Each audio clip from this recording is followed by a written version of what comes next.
available for some questions. Are there any questions to anyone?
Narcotic drugs हमारे यहाँ पे यानी state level पे हम काम करते हैं, यानी कि थाना में पूरा थाना का हम देखते हैं, यानी कि नारकोटिक सेल देखते हैं हमारा थाना का, क्राइम ब्रांच का, और नेशनल लेवल का जो है एनसीबी देखते हैं। अभी आपने बताया कि कोई पॉलिटिशियंस कोई इन्वॉल्व होता है, उसमें आप कैसे डील करते हैं या उसके ऊपर कैसे कार्रवाई करते हैं। एक तो मैं बोल रहा हूँ कि अगर नारकोटिक्स में यानी कि हमारे टीम में से कोई भी किसी को भी अरेस्ट किया, किसी को भी ताबे में लिया, इंक्वायर किया, इन्वेस्टिगेशन चालू होता है, तो मैंने अभी 1-2 साल से मैं देख रहा हूँ कि इसमें से इंटरफेरेंस होता नहीं 100% होता नहीं, क्योंकि पॉलिटिशियन कोई भी इन्वॉल्व नहीं होता, रहेगा तो भी उनको अरेस्ट करने का, उनको जो कार्रवाई करने का वो होता है। पॉलिटिशियन इंटरफेरेंस होता नहीं। कोई बोलता है कि ये एमडी बेच रहा है उसको छोड़ दो, ऐसा कोई नहीं बोलता। अगर पेडलिंग कर रहा है, अगर बेच रहा है, उसके ऊपर कार्रवाई होनी चाहिए, और जो भी लीगल एक्शन होता है वो लेना ही पड़ता है, लेते हैं हम। दूसरा कोई एनडीपीएस एक्ट ऐसा है क्योंकि वो हम रेगुलर जो ऑफेंसेस रहते हैं, मारा मारी रहते हैं, चेन स्नैचिंग रहता है, दूसरा कोई भी रहता है। एनडीपीएस एक्ट यानी कि जो नारकोटिक्स जो जिसके संबंध में कोई भी ऑफेंस होता है तो इतना यानी सीरियसली ऑफेंस है ये, क्योंकि ये कोई आदमी किसी का डेथ होता है यानी कि 302 के बराबर हम इसका जो भी इन्वेस्टिगेशंस होता है या इसके ऊपर हम फोकस करते हैं, हमारे ऊपर वाले हमारे सीनियर ऑफिसर रहते हैं वो फोकस करते हैं, क्योंकि हम किसी को नहीं चढ़ते।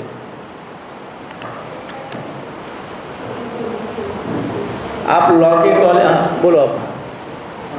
तो बेसिक सवाल जो नोटिस किया गया है कि चूँकि ड्रग्स काफ़ी इजीली अवेलेबल है सोसाइटी में, और अनफॉर्चुनेटली इसके शिकार जो यूथ हो रहे हैं, आपसे रिक्वेस्ट है कि आप हमें गाइड करें कि सेफ्टी प्रिकॉशन के तौर पे कोई फीमेल गर्ल अगर उनको बचना हो तो उसके लिए बेसिक सेफ्टी मेजर्स क्या होने चाहिए, और वो किन किन बातों का ध्यान रखें इसके शिकार होने से।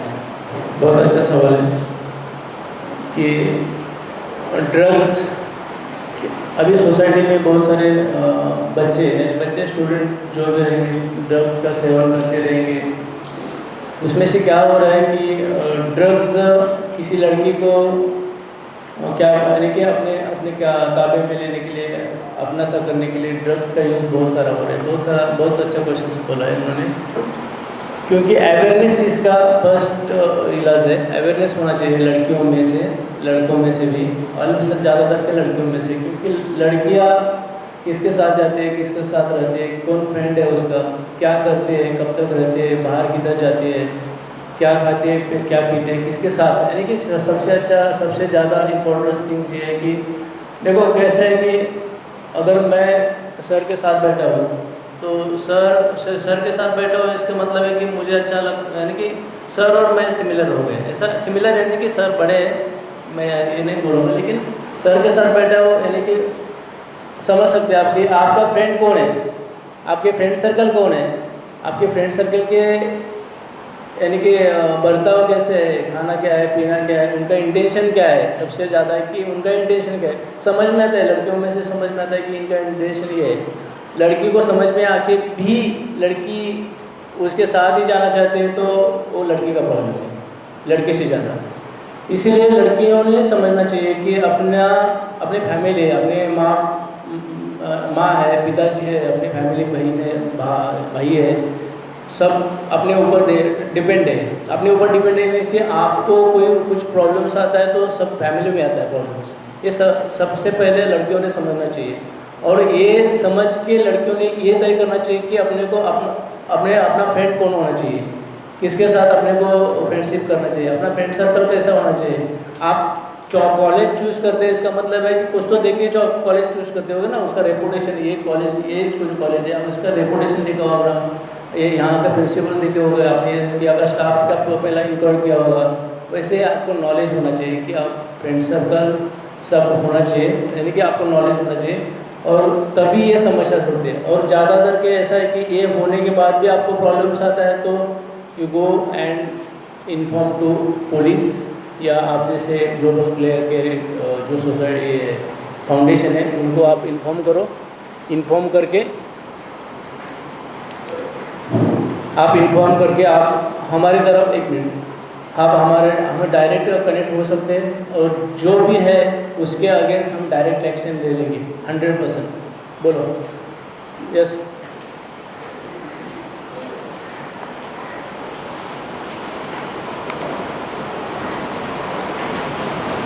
सर रिसेंटली आपने सभी को पता है कि जो आर्यन खान और सभी मानगढ़ का जो केस था, उसमें आपसे सवाल किया गया है कि the position of drug is offence और the influence of drug is offence. मैं तो एक अनभिज्ञ आदमी किसी पार्टी में चला गया और किसी ने मुझे वो ड्रग दे दिया, उस समय आपकी दाड़ पड़ गई, वहाँ पे आपकी रेट पड़ गई, तो मैं अपने ऑफिस में हूँ, क्या इसमें और रखा हुआ है वो ऑफिस बराबर है। ड्रग्स में गए ठीक है, ड्रग्स में पार्टी में गए ठीक है, पार्टी में कौन ड्रग्स पीता है, कौन ड्रग्स रखता है, वो भी अलग बात है। लेकिन पार्टी में गए और आपने ड्रग्स लिया, यू आर अफेक्टेड, बराबर है। मुझे पता ही नहीं है कि से कहीं पार्टी या कोई पार्टी किसी ने डेलिबरेटली डाल दिया मुझे कुछ करने के लिए। आपको मालूम है, मैं पहले ही बोला था ना कि आपको मालूम है, बराबर है, लेकिन मैंने पहले बोला कि आपका फ्रेंड सर्कल कौन है, आपका क्या है। देखो 2 फ्रेंड सर्कल, आप 4 लोग, आप 4 जन फ्रेंड है, फ्रेंड में से आपको मालूम है कि 2 ड्रग्स लेते हैं, बराबर है। 2 में से कोई ने किसी ने पार्टी रखी, ऑब्वियसली वो कुछ भी कर सकते हैं। देखो आपने लिया, यू आर अफेक्टेड।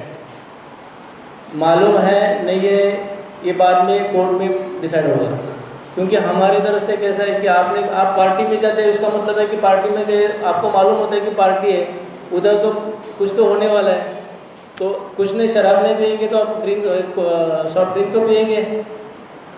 ये मालूम है आपको सॉफ्ट ड्रिंक पीना है, ये मालूम है सॉफ्ट ड्रिंक पीना है, उसका मतलब है कि जो पार्टी है, क्या पार्टी है, कौन सी पार्टी है, शादी में गए और सॉफ्ट ड्रिंक पिलाया, उसमें मिड मिला के पिलाया, तो ये समझ सकते हैं बाबा कि शादी है उसमें, बट नहीं तो। लेकिन रेव पार्टी रखा है, फंक्शन पार्टी रखा है, उसमें किया तो आप जब अगर आपके आपने लिए आप अफेक्टेड है 100%.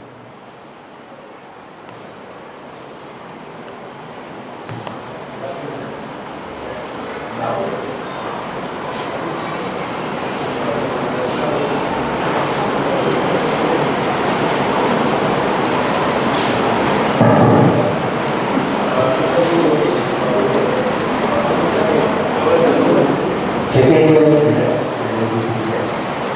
माझा क्वेश्चन आहे सर ॲक्च्युली आता जे आपण डिस्कस करतो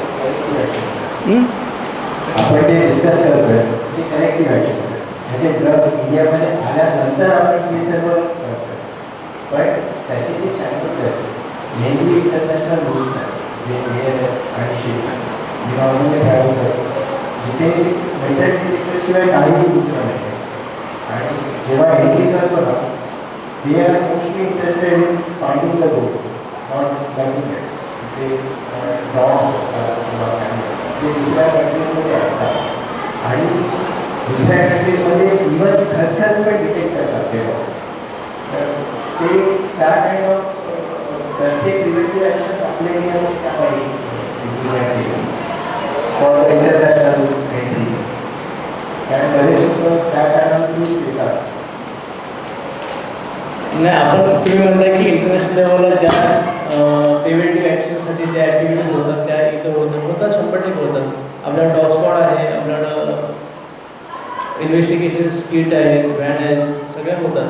आपण ते करतो सुद्धा प्रिव्हेंटिव्ह करतो आणि आपला जे NCB असेल किंवा आमचा पोलीस डिपार्टमेंट असेल तर पोलीस डिपार्टमेंट आणि NCB हे पॅरल काम करत असतं आणि काम करत असताना ही इंटरनॅशनल लेवलला कोणतं पॅटिंग होत असेल. आता कसं होतं की आता बाय कुरिअरसुद्धा होतात इंटरनॅशनल लेवलमध्ये. दुबईमधून LSD पेपर असतात. LSD पेपर आपण दुबईमधून आलेले आपण इथं पकडले आणि आपण इकडून गुन्हा दाखल केला होता. तर होतात आणि आपण त्याला आता परवा मी एक मीटिंग घेतली आमच्या ॲडिशनल CP साहेबांच्या अंडर एक मीटिंग घेतली आणि त्या मीटिंगमध्ये प्रत्येकाने इन्स्ट्रक्शन दिले आपल्याला की प्रत्येक डिपार्टमेंटला त्यामध्ये एक पोस्टल डिपार्टमेंट होतं त्यांची पण आपण मीटिंग घेतो आणि त्यांना आपण स्पेशली सांगितलं की प्रत्येक पोस्टलने कारण पोस्टा थ्रू आपले LSD पेपर वगैरे असं तर पेंडिंग होतं तर त्यांना आपण सांगितलं की प्रत्येक पोस्टल आता दुबईमध्ये एखादा पोस्टेज आला तर त्या दुबईमधून पोस्टल आलं तर त्याचा सगळं रेकॉर्ड मेंटेन करायचं आणि ते रेकॉर्ड मेंटेन करून त्याचं इन्फॉर्मेशन आम्हाला द्यायचं आणि त्यात जर काही प्रॉब्लेम असेल किंवा डाऊटफुल असेल तर आम्ही त्याच्यावरती लगेच इन्क्वायरी करतो आणि होतात 100% होतात ते आणि इंटरनल आपलं आमचं चालू असतं. आम्हाला एवढ्या मोठ्या प्रमाणात म्हणजे 25 किलो 63 किलोचं आम्ही हे पकडलेलं चरस पकडलेलं 63 किलो मोर तर ते जम्मू काश्मीरवरून आले तिकडून. तर अशा गोष्टी आपण करतो पण ही इंटरनल प्रोसेस असते की इंटरनल म्हणजे आम्ही थोडक्यात गुप्त बातमी असते आम्ही सगळ्या गोष्टी आणि ही प्रोसेस चालू असते आणि कंटिन्यूस चालू असते.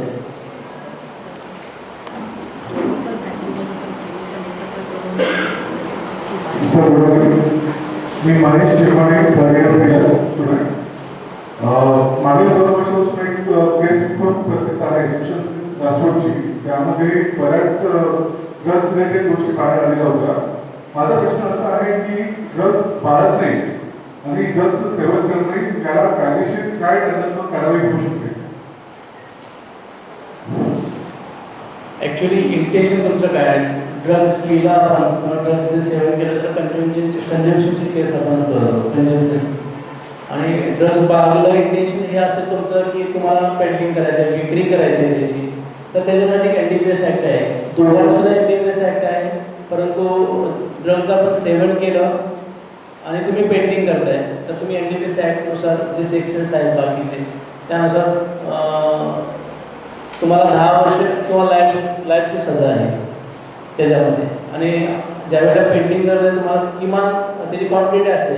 आता चरस घेतली तर 50 ग्रॅम असेल किंवा MD असेल तर 20 ग्रॅम असेल गांजा असेल 20 किलो असेल. ह्याचे हे ठरवून गेलेले कमर्शियल क्वांटिटी किती गांजा आपल्याला भेटला 22 किलो भेटला 21 किलो भेटला तर कमर्शियल क्वांटिटीमध्ये जातो. MD भेटली 50 ग्रॅम भेटली 50 ग्रॅम मोर दॅन 50 ग्रॅम भेटली तर तो एक कमर्शियलमध्ये जातो. तर कमर्शियल पनिशमेंट जास्त आहे आणि कमी क्वांटिटी भेटली तर त्याला म्हणजे नॉन कमर्शियलमध्ये तर त्याला पनिशमेंट कमी आहे. मग तो त्याचं बेलेबल सेक्शन्स म्हणजे बेल लवकर होतं. किमान मी सांगतो की एखादा NDPS ॲक्टमध्ये आपण गुन्हा दाखल करतो त्याला किमान 3-4 वर्ष बेल मिळते. 2 वर्ष, 3 वर्ष, 4 वर्ष त्याची क्वांटिटी कमर्शियल असेल तर. आणि बेल जरी मिळाला तरी तो गुन्हा चालतो आणि 99% तो कोर्टामध्ये प्रूव्ह होतो. त्यामुळे त्याला कन्व्हिक्शन हे लागतंच लागतं असं आहे. कंझ्युम्शनची केस वेगळी आहे आणि पेंडिंगची केस वेगळी आहे. कंझ्युम्शनची केसमध्ये बेल होतो तुम्हाला पण केस चालू राहते.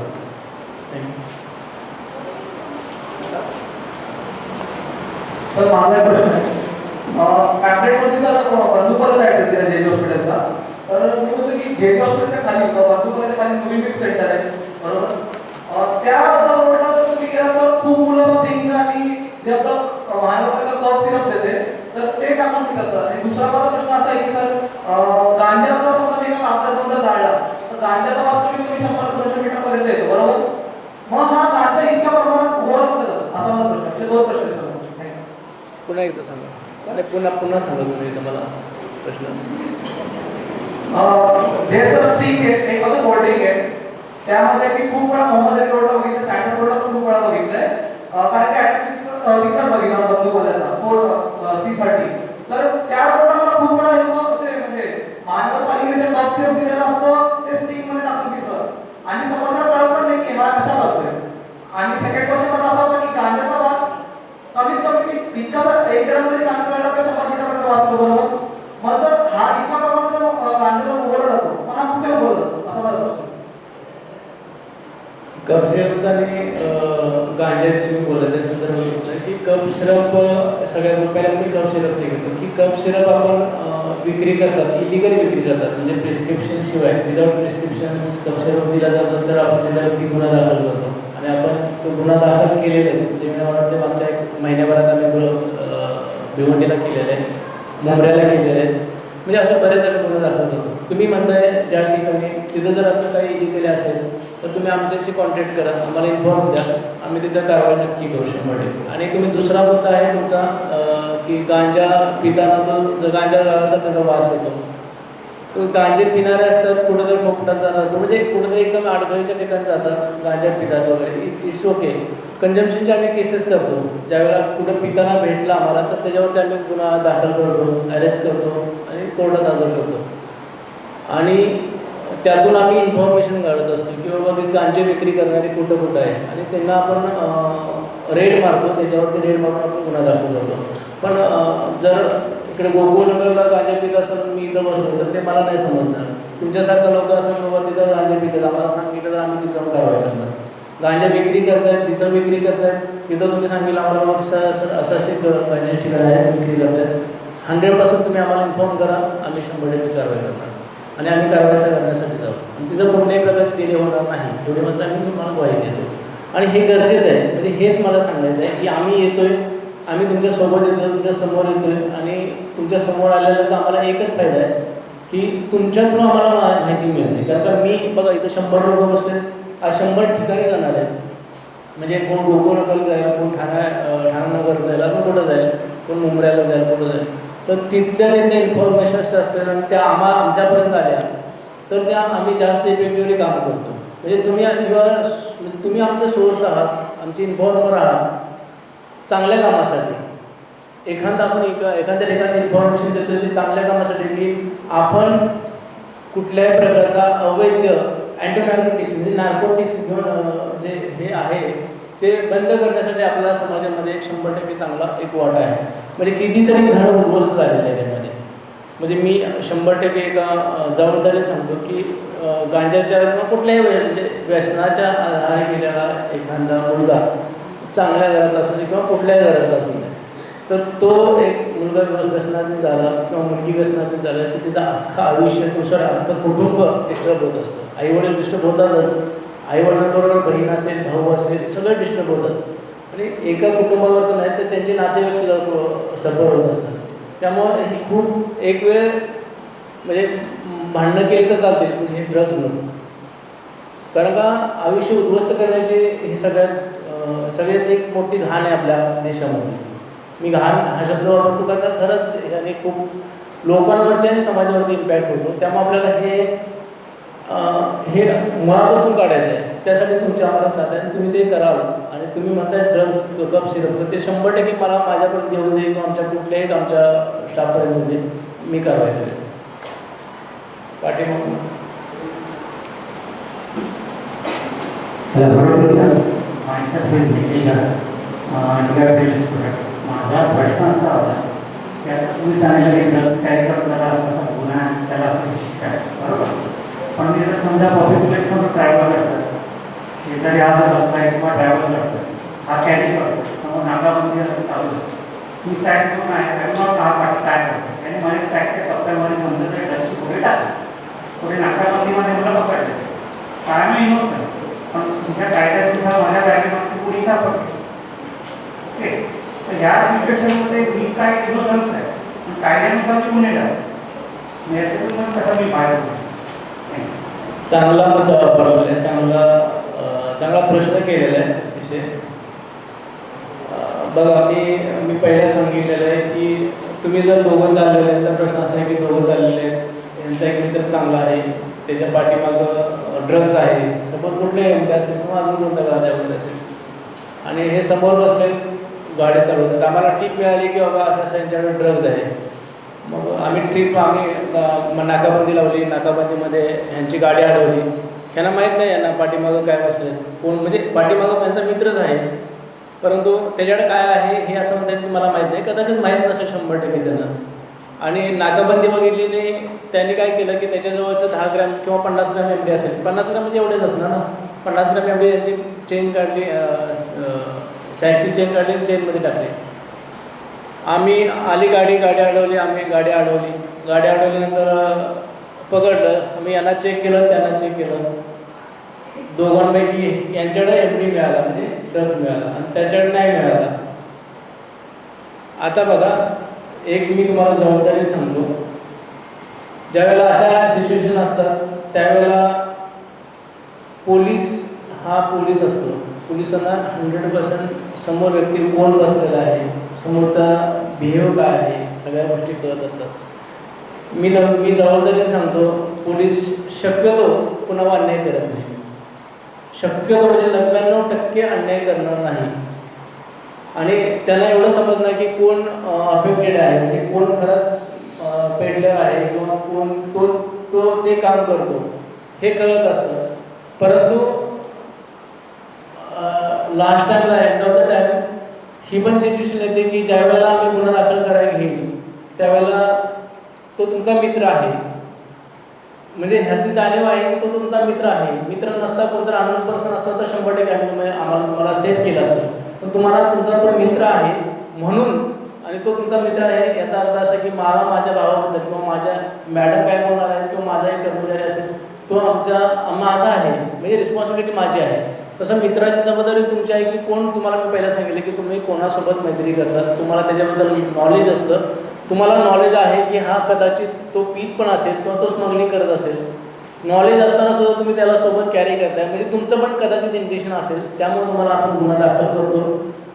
त्यामध्ये जेन्युन असून सुद्धा तुम्हाला अटक करावं लागतं आम्हाला. कदाचित तो गुन्हा ह्याच्यामध्ये कोर्टामध्ये तुम्ही साबित करा की मी निर्दोष आहे, पण ते एवढं सोपं नाही.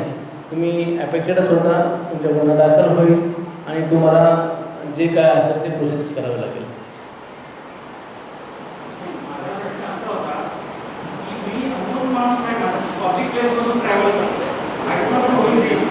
अच्छा, डेफिनेटली मी तुम्हाला मी ते सांगितलं की जर पब्लिकमध्ये असेल तर तुम्ही कोणाला लिफ्ट दिली असं म्हणताय का? ओके ओके ओके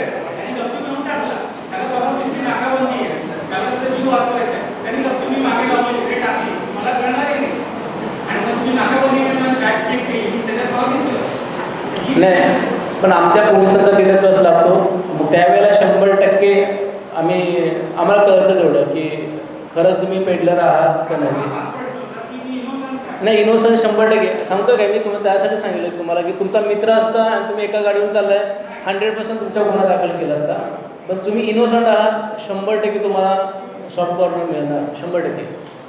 तुमच्यावर अन्याय होणार नाही. मी तुम्हाला ते सांगितले की पोलीस शक्यतो अन्याय करत नाही, 100% अन्याय करत नाही आणि करणार नाही. अशा गोष्टीमध्ये पण होणार नाही 100%.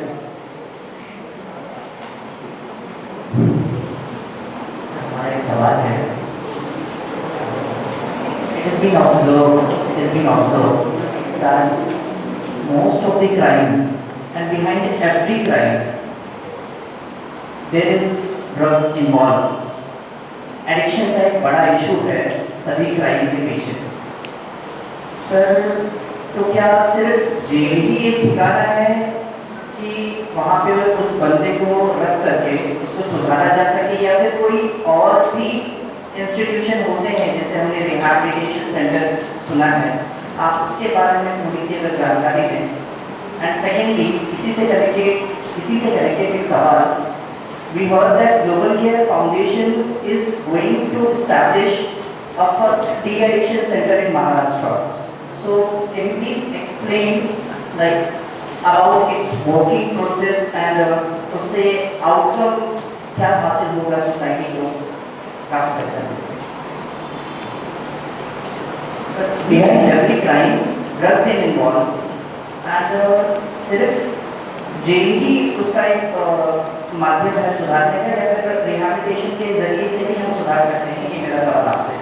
बराबर है. आपने जो बोला ड्रग्स एडिक्ट होता है और उसको सुधारने का चांस मिलने का चाहिए, 100% रिहैबिलिटेशन सेंटर होते हैं वो होना ही चाहिए. 100% वो सही जगह है.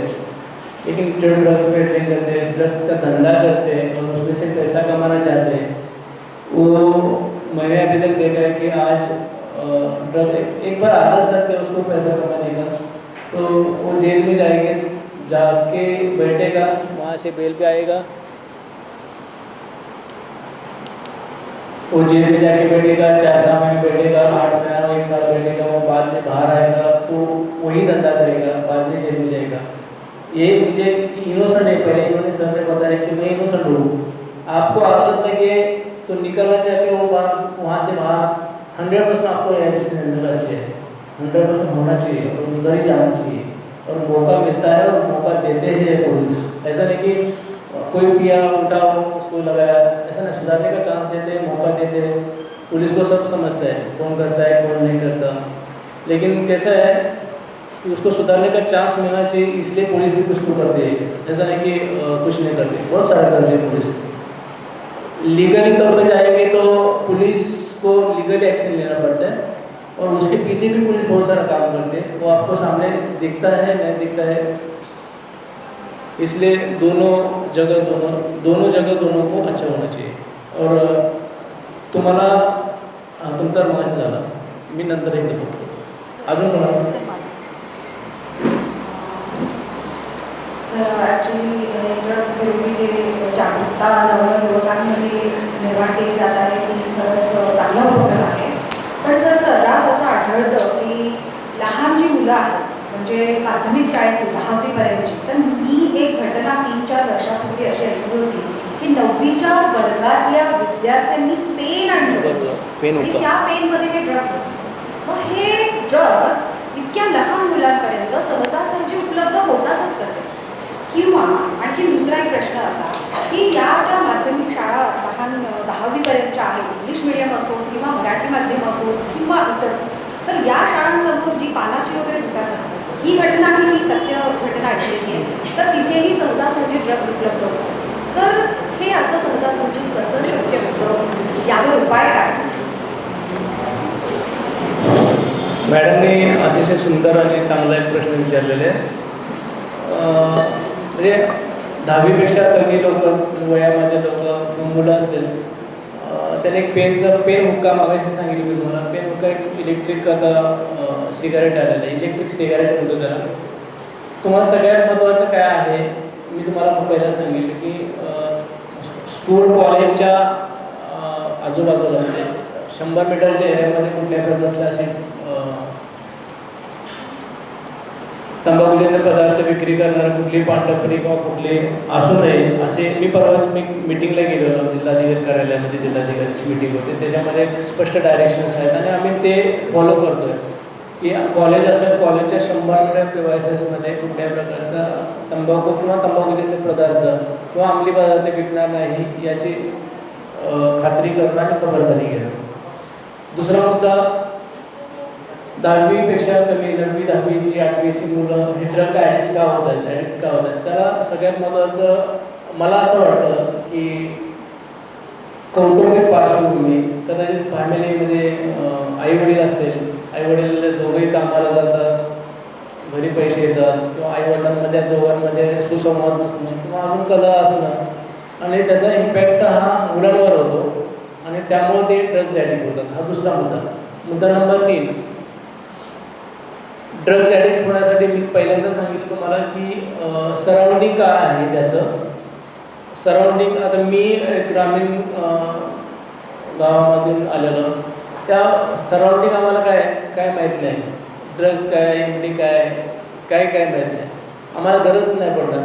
तरी जर सराउंडिंग असं होतं की मुलं एकमेकाच्या बरोबर असतात, फ्रेंड सर्कल होतं त्यांचं आणि त्याच्यामुळं ते एकमेकाला माहिती होतं आणि ह्या सिटीमध्ये अवेलेबिलिटी जास्त आहे आणि ही अवेलेबिलिटी जास्त असल्यामुळं तुम्ही ती मुलं तशा पद्धतीच्या मार्गाला जातात आणि ड्रग्ज ॲडिक्ट होतात आणि ते सगळ्यात घातकी आहे.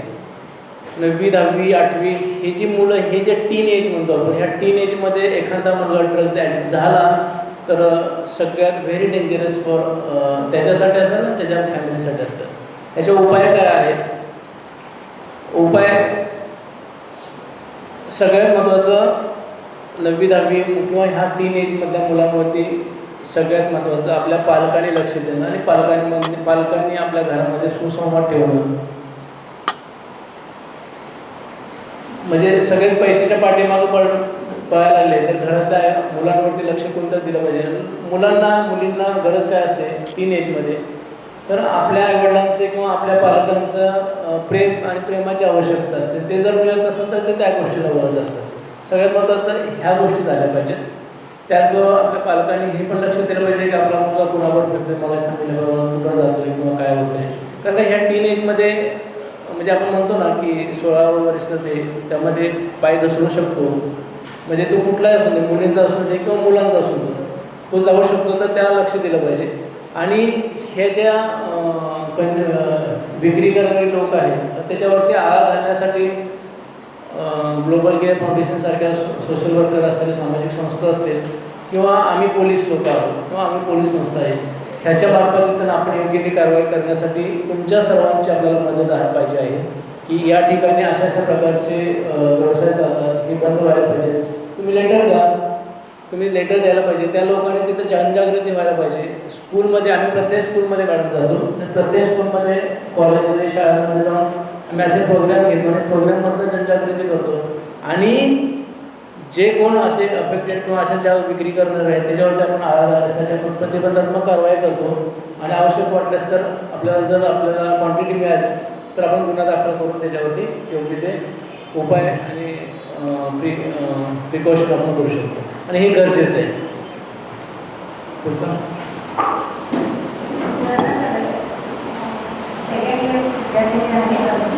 आणि माझा असा प्रश्न आहे की म्हणजे हे विद्यार्थी नाही म्हणते की बहुतेक पालक पण आहे.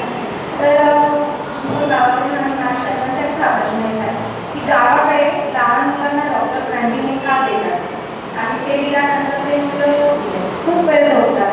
शेतकरी काम करून आले त्यासाठी गावाकडे ते स्वतः डोळ्याने पाहिजे. तुम्ही अजून त्यावर काय देतात? काय देतात बोला? अच्छा हां.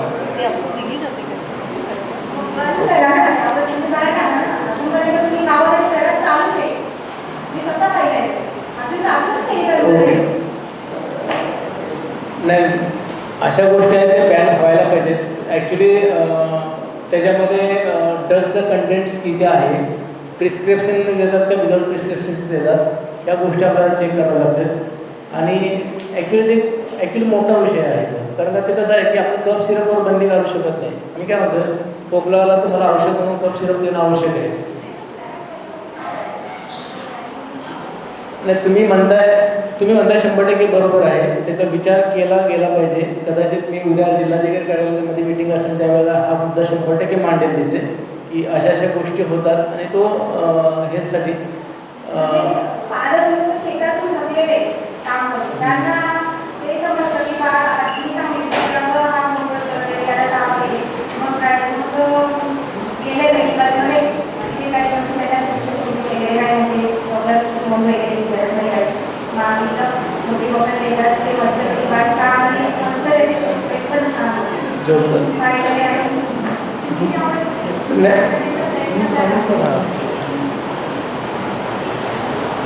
डॉक्टर ब्रॅडी ही बऱ्याच ठिकाणी डॉक्टर पण कधी कधी रेकमेंड करतात. आता ती किती प्रमाणात प्यायची हे पिणाऱ्यावर असते. मी जे म्हणताय ते बरोबर आहे. ओके. डॉक्टर ब्रँडी बोलता तुम्ही? सॉरी, मला डॉक्टर ब्रँडी मला वाटलं ते सिरप वगैरे असतं ना लहान मुलांना देतात ते. डॉक्टर ब्रँडी ॲक्च्युली हे मला सांगायचं की डॉक्टर ब्रँडी रिकमेंडेड कोण नाही करणार आहे आणि जर करत असेल तर ते त्याचा उद्देश हा मूळ झोपावं आणि त्याची तब्येत चांगली व्हावं असं असेल कदाचित. पण गावाड करतात त्याचे. पण मी सांगतोय काय की डॉक्टर ब्रँडी नाही दिली पाहिजे मुलांना. त्यांच्यात कदाचित अवेअरनेस नसेल ह्याचे इम्पॅक्ट काय आहे. एक्झॅक्टली मी तुम्हाला सांगतो की त्यांना अवेअरनेस करायला पाहिजे की बाबा हे दिल्यानंतर काय होऊ शकतं आणि त्याचे दुष्परिणाम पुढं काय होतात हे कदाचित फक्त काय की ते शॉर्ट टर्म विचार करतात लोक. म्हणजे तिची आई असेल किंवा वडील असेल म्हणणार की बाबा आपल्याला काम व्हायला पाहिजे आणि काम व्हायसाठी आपल्याला तिला द्या आणि झोपून देते. खूप रेअर पद्धतीनं होतात ते. पण त्याच्यावर अवेअरनेस होणं सगळ्यात महत्त्वाचं आहे. अवेअरनेस होऊन त्यातून आपल्याला उपाय करायला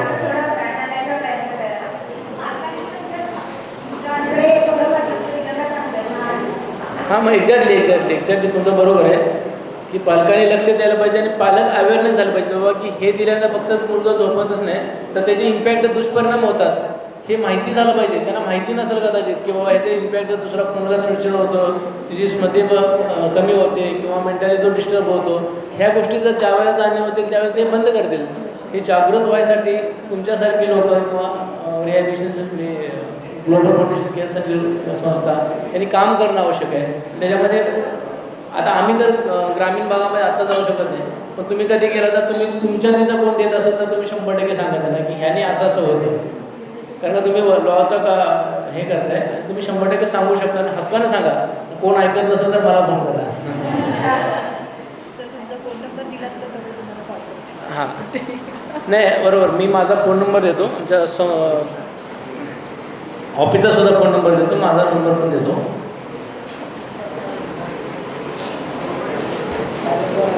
बॅनरवर आहे ऑफिसचा नंबर आणि मी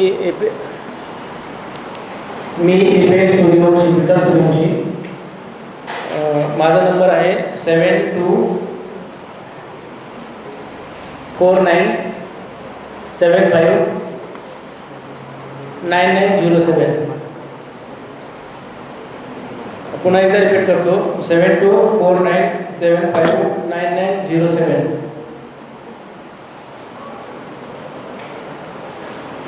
एक 2 मिनटं घेतो. ज्या वेळेला या ठिकाणी ॲक्च्युली मी सुरुवातीला आलो लॉ कॉलेजची मुलं आहेत. मी सर डिप्लोमेंट टॅक्सेशन लॉ केलेला आहे, त्यामुळे लॉ कॉलेजबद्दल मला बऱ्यापैकी मी भारतीय विद्यापीठमध्ये एरंडोली कॉलेजला होतो त्यावेळेला मी तिथं MBA करत होतो. फायनान्समध्ये MBA केलं त्यावेळेला तिथंच लॉ कॉलेज दिसलं मला. दिसत होतं म्हणजे मी तिथे लेक्चरशिप करत होतो सिनियर कॉलेजला इकॉनॉमिक्स विषयमध्ये.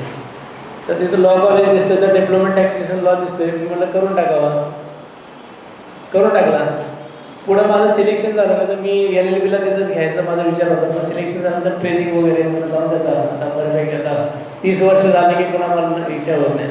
सगळ्यात महत्त्वाचं की तुम्ही लॉचे स्टुडंट आहात, तुम्ही चांगल्या कॉलेजला आणि चांगल्या स्टाफच्या मार्गदर्शनाखाली लॉचे शिक्षण पूर्ण करत आहात किंवा घेत आहात. मी आयुष्यामध्ये लॉचं शिक्षण मी लहान असताना म्हणजे 12वी झाल्यानंतर घरी वातावरण होतं की काय करायचं. मग मी जरा डिबेटिंग वगैरे अशा गोष्टीमध्ये असल्यामुळे मला मला सगळे म्हणत होते की तू वकील, कारण का त्यावेळेला एक पिक्चर होता चंद्रचूड कुंदर असे होते, त्या पिक्चर एक मी बघितलं त्यावेळेला ते खूप चांगलं ॲग्रीमेंट वगैरे, म्हणजे असं मला असं वाटत होतं की आपण वकील व्हावं. दुर्दैवानं माझ्या नशिबातून मी करू शकलो नाही, पण तुम्हाला त्या संधी आहेत. चांगला रेप्युटेड वकील व्हा आणि या देशामध्ये चांगलं काम आपल्या आयुष्यामध्ये, देशामध्ये म्हणण्यापेक्षा आपल्या स्वतःच्या आयुष्यामध्ये एक चांगलं काम करण्यासाठी चांगला व्यक्ती म्हणून या कॉलेजच्या माध्यमातून बाहेर जा. एवढंच मी तुम्हाला या निमित्तानं शुभेच्छा. आणि या ठिकाणी खूप चांगल्या पद्धतीने इंटरॅक्शन झालं आणि ऐकून घेतलं माझं, आमच्या स्टाफचं, सगळ्यांचं. सरांना तर धन्यवाद देणारच, कारण त्याच्या अगोदर पण आम्ही कार्यक्रम केलेला. पुन्हा एकदा सरांना सुद्धा धन्यवाद देतो, मॅडमना धन्यवाद देतो, ग्लोबल केअरची मॅडम आहेत, त्यांचे स्टाफ आहात, त्यांना सुद्धा मी धन्यवाद देतो.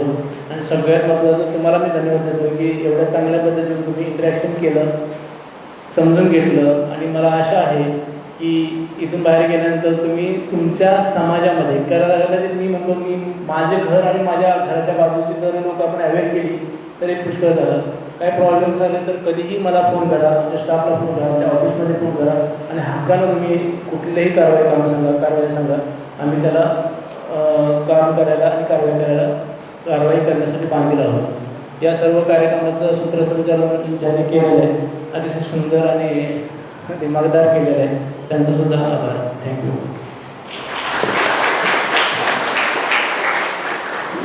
Thank you, sir, for this highly informative session. Now I would like to call upon Advocate Suyash Pradhan, sir, for presidential address.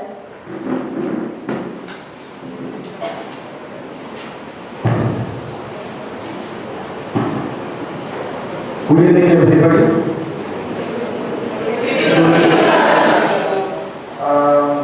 आजच्या कार्यक्रमाचे प्रमुख वक्ते API श्रीलंका स्टुडिओचे sir, madam, Khan madam, doctor Sushma Satpute madam, all professors and my dear friends. Please remember, आप ये सोचते रहेंगे कि ये सेशन अचानक how it becomes relevant. That is because number one, in all of your syllabus you have one act which is called as the District Legal Services Authority Act. And this program is one of the mandatory programs which is prescribed by the Honorable Supreme Court of India to be observed for creating awareness. So this is point number one. Maine message में already लिखा हुआ है कि you have to prepare a report and this report is going to be submitted all together to NALSA, which will come under the Supreme Court of India. The second and the most important thing is, please remember, आपका जो syllabus है, the syllabus is framed by the University of Mumbai. लेकिन आपके syllabus में बहुत सारी चीजें ऐसे हैं जो covered नहीं है, like NDPS Act does not come under your syllabus, and therefore, as an academic institution, we have to bridge that gap. जो covered नहीं है, उसका exposure देना, क्योंकि कल क्या होने वाला है? Many of you are going to go into practice. And there, one of the most challenging cases is obviously NDPS Act. जो आपके सिलेबस में कवर्ड नहीं है, उसके लिए आप प्रिपेयर्ड नहीं होते हो by such kind of sessions. ये जो सेशंस है, इससे आपको अवेयरनेस मिलता है. Number one, how drugs and other things are problem, and second, how to counter this. And third and the most important thing is the awareness as a social obligation. कि हमारे समाज में जो ड्रग का problem है उसको counter करने के लिए एज अ रिस्पॉन्सिबल सिटीजन मैंने क्या करना चाहिए, और वो कुछ करने के लिए whom to approach, where to approach, how to approach. I think all this information has been given in the session today. My dear friends, reality is very different from what you imagine. आपको मैं और किसी का example नहीं दे रहा हूँ, आप चाहिए तो ये सेशन के बाद आकाश वाघमारे से बात कीजिए. He is a dedicated PLB volunteer who goes for jail visit every week, और उसको मालूम है कि कितने लोग हैं जिनको बेल नहीं मिल रहा है because of various reasons. कभी कभी तो ऐसे कि फैमिली में there are people who are not ready to give bail, as a surety they are not ready to act, and therefore आप जो इमेजिन कर रहे हो उससे कहीं ज्यादा डिफरेंट प्रॉब्लम्स इस समाज में. And then obviously I am also working as a panel expert member of DLSA, और इसीलिए ऐसे लोगों को फ्री लीगल सर्विसेज प्रोवाइड करना, that is one of the main objectives of the district legal services authorities act. You see YouTube पे I think ये जो session था, we used to arrange it every year only during COVID times, because you have taken admission during the COVID period, post-COVID period. इसीलिए only during that period we have not conducted this session because it was not advisable as per the advisory from the government. लेकिन इसके पहले every year from the day this college has started, we have arranged this program. I tell you one, YouTube पे आप एक 9 साल का बच्चा देखना, ये पैम्पलेट में व्हाइटनर का इस्तेमाल वो लिखा हुआ है. There was one person, that 9-year-old boy who was using that whitener, और उसका इंटरव्यू किसी ने लिया था, तो उसने कहा था कि मुझे 30 से 40 रुपए जो कुछ कॉस्ट है वो चाहिए. तो उसको पूछा कि क्यों चाहिए, तो he said मुझे व्हाइटनर खरीदना है, और अगर नहीं मिला तो आप क्या करोगे. तो वो 9 साल का बच्चा बोला कि मैं किसी का भी खून करने के लिए तैयार हूँ और 40 रुपया मिलने के लिए. This is the worst part that we have in our society. Second case, I discuss this with Suryavanshi sir also, a very high profile society जहाँ पे एक पर्सन है, he was working at a very high post, उसके बेटे ने suicide किया था. It was reported in all leading newspapers, and therefore जब उन्होंने पुलिस ने उनको कहा कि ये ड्रग्स का मामला है, तो ही सेड मैं गारंटी दे सकता हूँ कि ड्रग्स हो ही नहीं सकते, मेरा बेटा कभी ड्रग्स ही नहीं लेता था. और जब finally after lot of reluctance जब चेक करने के लिए कबर्ड चेक किया, तो बहुत सारे ड्रग्स उस जो बेटे जिसने सुसाइड किया था उस पर्सन के कबर्ड में मिले. So my dear friends, the problem of drug has become a big problem over a period of time. पहले का जमाना था जहाँ पे 2 कंट्रीज एक दूसरे के साथ वॉर करते थे. आज अगर उनको वॉर करना है तो फिजिकल वॉर नहीं करेंगे. Drug is one of the channel through which आगे के जो यूथ है उनको बिगाड़ने के लिए ये एक सोर्स है, जिसके लिए बहुत बड़ा नेटवर्क है, इंटरनेशनल ऑर्गेनाइजेशंस है जो इन्वॉल्व है. What we can do apart from academics, obviously academic activity के तौर पे you will prepare a report, but be vigilant, cooperate with the authorities, और आगे जाके जब भी आप ऐसे केसेस हैंडल करने वाले हो, तो कुछ लोगों ने ऐसे कहा मेरे बैग में ड्रग रखा, ये किया वो किया, इतना इनोसेंट होता नहीं है कोई, ठीक है. So be careful, be alert. That is what is the message that we get from this particular session. NDPS Act is a draconian act, जिसमें it is opposite burden of proof. जिस person के pass drugs है उसके pass होता है, और ये sessions ऐसे sessions जो है इससे आपको हेल्प मिलेगी to understand the pros and cons of such kind of acts. I should thank the District Legal Services Authority. Actually, Suryavanshi sir was going to come here, but because of the programs which have been scheduled, he could not come. But I am grateful to DLSA, Global Care Foundation, and most importantly Vikas Suryavanshi sir for this lovely interaction. And I hope that ऐसे programs we will be able to arrange with their cooperation over the period of time. Thank you. Jai Hind. Thank you so much, sir. Now I request my fellow mate, Ms. Tanishka Mhatre, to wind up this educational evening with a vote of thanks. Thank you, Rama. Good evening, everyone. I, Ms. Tanishka Mhatre, a student of SYDLS, consider it as an honor to deliver the vote of thanks to you. I would like to extend my gratitude to our Chief Guest, Mr. Sanjay Shinde sir, Senior PI, Mr. Vikas Suryavanshi sir, Assistant PI, Paranjna Madam, and all the team members from 19 Narcotics Cell, Crime Branch 9.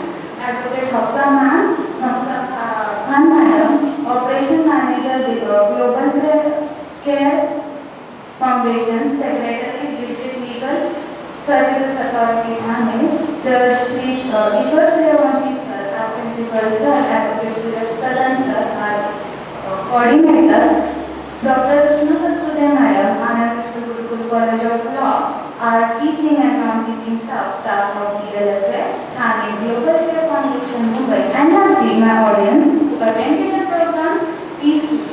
I would like to extend my vote of thanks